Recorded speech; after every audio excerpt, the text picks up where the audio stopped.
خناقة جوه الحلة.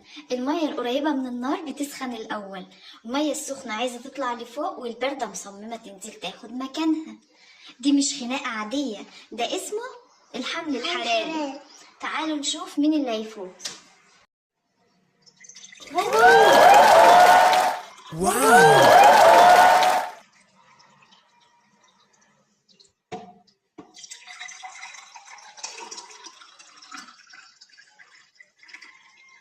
يلا نعمل التجربة ونتفرج على الخناقة. لما نحط مية سخنة وفوقيها مية باردة، السخنة خفيفة هتطلع لفوق والباردة تقيلة هتنزل لتحت. تعالوا نشوف الحاجز ونشوف نتفرج على الخناقة.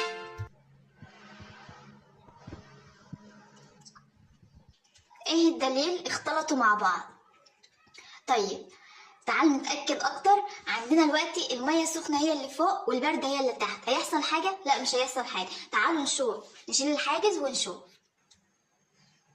وبكده اتأكدنا يا ولاد بالتجربة إن المية السخنة بتبقى خفيفة، كثافتها قليلة، دايما بتبقى فوق، والمية الباردة باللون الأزرق قدامكم كثافتها قليلة، بتبقى تقيلة، كثافتها كبيرة، فبتبقى تحت.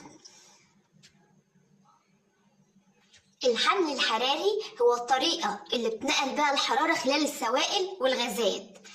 السخنة بتطلع لفوق لأن إيه؟ لأنها خفيفة، يعني كثافتها قليلة، والباردة بتنزل لتحت ليه؟ لأنها بتبقى تقيلة، كثافتها كبيرة.